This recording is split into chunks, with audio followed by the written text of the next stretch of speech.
Alright guys, here's a little video tutorial. If you're doing 8.G.A.2, a retake from end of Unit 1 assessment, this hopefully will help. Says first, select all the true statements. So it says two squares with the same side lengths are always congruent. Well, so here's a square. Here's a square. Right? If all these sides are the exact same, I know all the angles are always the same because it's a square, they're always 90-degree angles. Alright, so that one would always be congruent.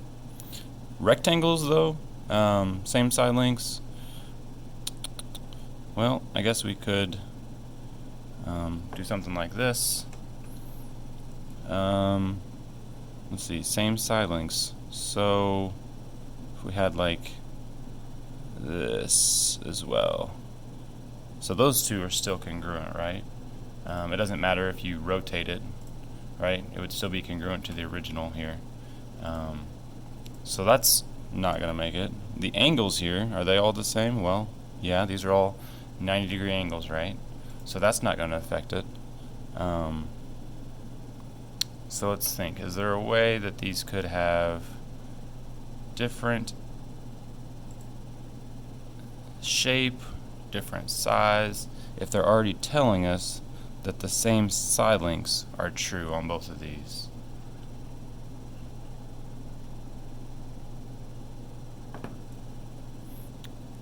No. All the side lengths are the same, all the angles are the same. This one's also going to be congruent always. Rhombuses, a little different. Alright? So a rhombus can have different angles.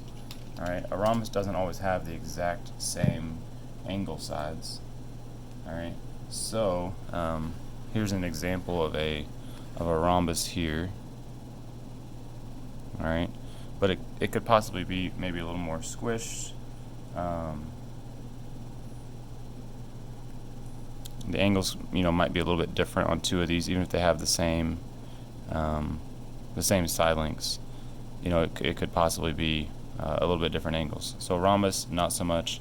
A parallelogram, same story. Here's a parallelogram. All right. If we had the same side lengths, maybe it's the angles are just slightly different, and that's going to keep it from being parallel, or congruent. To be congruent, the angles and the side lengths have to be the same. And then quadrilaterals, that could be any four-sided shape. All right. So if it again doesn't mean they're going to have the same angles. So E also not correct here. Down here, describe a sequence of transformations that shows that polygon A is congruent to polygon B. So we need to be really precise here. Make sure that we are getting corresponding points together and using all the information we need to describe each type of transformation that you use here. So from A to B, the first thing I see is that this point right here is going to correspond to this point. There's lots of different ways to do this. I'm just going to show you one. So if we were to translate 1, 2, 3, 4 to the right, I'll say translate 4 right. But it's not matched up yet, right? We've still got to rotate this guy. So then if I say rotation point, could label it that, could label it like maybe point C. Now I'm going to say rotate around C. Alright, I was here. If I want to know exactly how far I'm rotating it, I could draw that line, right? And rotate around this point, see how much that line moves. So this line here, it was going straight down, now it's going straight over here. This is a 90-degree angle. I know I've just rotated that 90 degrees. So rotate around C, 90 degrees. And then I just got to think about which way I just went. So is this the way a clock turns, or is this the opposite way that a clock turns? That's the opposite way that a clock turns, right? Clock would turn the other way. This is turning counterclockwise. Alright, so I'm going to put rotate around C, 90 degrees, counterclockwise. Alright, and that's going to show you why I know those two are perfectly congruent. Last question here. Just like on the retake, each pair decide whether or not they're congruent. So first of all, I need to say whether they are or are not congruent.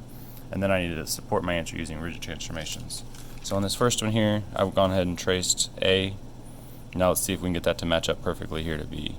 So translating, rotating isn't going to get it done. That's just never going to match up that way.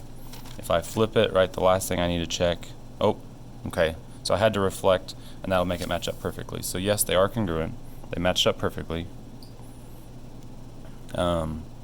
So I would have to say that support your answer using rigid transformations. I would say if you maybe translate, right, because I slid it, maybe if we slide down, I go from here, maybe if we, like, I don't know, slide down here, I'm not sure exactly what the line would be then.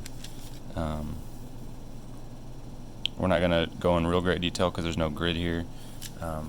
But I translate it down, I'm sliding down, and then I'm going to reflect it as well. If you translate and reflect,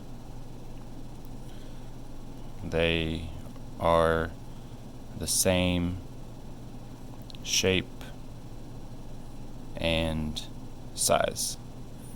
Alright. Over here on the next one, the second pair, same idea. Here's A. I went ahead and trace that one first because it's A. I figure A is the one to start with here. So let's maybe translate and then rotate here and see if we can. Nope, that one doesn't quite match up right. This angle's a little bit different. So I'm going to say no, these are not parallel.